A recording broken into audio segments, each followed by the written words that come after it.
আসসালামু আলাইকুম। আজকে আমরা জানবো ইসলাম ধ্বংসকারী 10টি বিষয়। তো চলুন জেনে নেই। এক, আল্লাহর ইবাদতে শিরক করা। আল্লাহ বলেন, নিশ্চয়ই আল্লাহ তার সাথে শিরক করাকে ক্ষমা করেন না। উহা ব্যতিরেকে উহা নিম্ন পর্যায়ের পাপ সবই তিনি যাকে ইচ্ছা ক্ষমা করেন। সূরা নিসা আয়াত 116। আল্লাহ তাআলা আরো বলেন, নিশ্চয়ই যে ব্যক্তি শিরক করবে আল্লাহ তার উপর জান্নাত হারাম করে দিবেন এবং তার বাসস্থান হবে জাহান্নাম, আর এই সমস্ত জালিমদের জন্য কোনো সাহায্যকারী থাকবে না। সূরা মায়েদা আয়াত 72। গাতব্য, এই শিরকের অন্তর্ভুক্ত হলো মৃতকে আহ্বান করা, তাদের নিকট ফরিয়াদ করা, তাদের জন্য নজর নেওয়াজ মানা ও পশু জবাহ করা, যেমন কোনো ব্যক্তি জিনের জন্য বা কোনো কবরের জন্য জবাহ করল ইত্যাদি। দুই, নিজের ও আল্লাহর মধ্যে মধ্যস্থতা সাব্যস্ত করে তাদের উপরেই ভরসা রাখা। এই ধরনের ব্যক্তি সর্বসম্মতিক্রমে কাফের বলে গণ্য। তিন, মুশরিককে মুশরিক বা কাফেরকে কাফের না বলা বা তাদের কুফরিতে সন্দেহ পোষণ করা কিংবা তাদের ধর্মকে সঠিক ভাবা।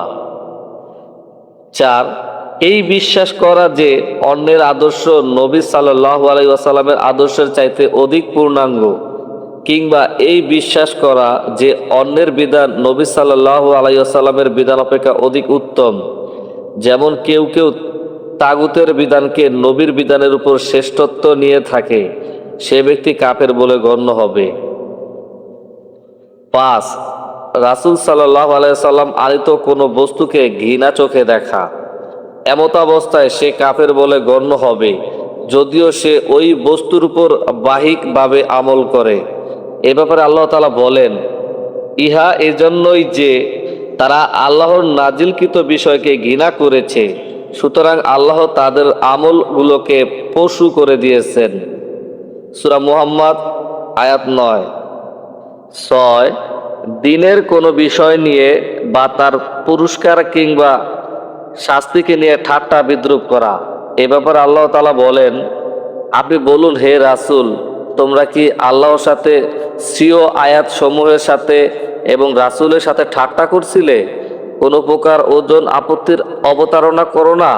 তোমরা ঈমান আনয়নের পর আবার কুফরি করেছো। সূরা তাওবাহ আয়াত 65 থেকে 66।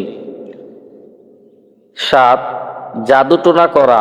জাদুর অন্যতম প্রকার হলো তন্ত্র মন্ত্রের সাহায্যে দুজন মানুষের বন্ধন তৈরি করা বা তাদের মাঝে সম্পর্ক ছিন্ন করা। সুতরাং যে ব্যক্তি জাদু করবে বা তাতে রাজি হবে সে কাফের বলে বিবেচিত হবে।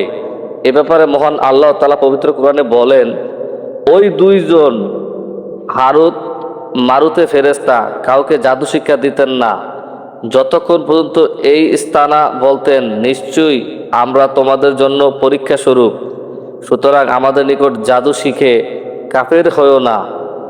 সূরা বাকারা 102। আট, মুশরিকদেরকে মুসলমানদের বিরুদ্ধে সাহায্য সহযোগিতা করা।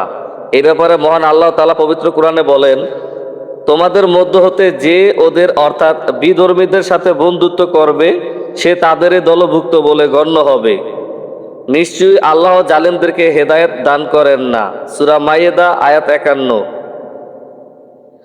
নয়, এই বিশ্বাস করা যে কারো জন্য মুহাম্মদ সাল্লাল্লাহু আলাইহি সাল্লামের শরীয়তের বাইরে থাকার অবকাশ রয়েছে। যেমন এক শ্রেণীর বন্ড সুবির ধারণা অনুপাতে অবকাশ ছিল খিজির আলাইহিস সালামের জন্য মূসা আলাইহিস সালাম শরীয়ত হতে বাইরে থাকার। এই বিশ্বাসেও সে কাফের হয়ে যাবে। এই ব্যাপারে মহান আল্লাহ তাআলা বলেন, যে ব্যক্তি ইসলাম ব্যতীত অন্য ধর্ম অন্বেষণ করবে তার থেকে তা গ্রহণ করা হবে না এবং সে পরকালে ক্ষতিপন্থীদের দলভুক্ত হবে। সূরা আলী ইমরান আয়াত 85। 10, সম্পূর্ণরূপে আল্লাহর দ্বীন হতে বিমুখ থাকা, সে ব্যাপারে জ্ঞান অর্জন না করা, তদনুযায়ী আমল না করা। এই ধরনের মন মানসিকতার ব্যক্তিও কাফের বলে পরিণত হবে। এই ব্যাপারে মহান আল্লাহ তাআলা বলেন, ওই ব্যক্তি অপেক্ষা কে বেশি জালিম অত্যাচারী হতে পারে, যাকে উপদেশ দেওয়া হয়েছে স্বীয় প্রতিপালকের আয়াতসমূহ দ্বারা, অতঃপর সে উহা হতে বিমুখ হয়েছে, নিশ্চয়ই আমি অপরাধীদের থেকে প্রতিশোধ গ্রহণকারী। সূরা সাজদা আয়াত 22। কোন লোক এ সকল বিষয়ে লিপ্ত হলে সে কাফের বলে বিবেচিত হবে।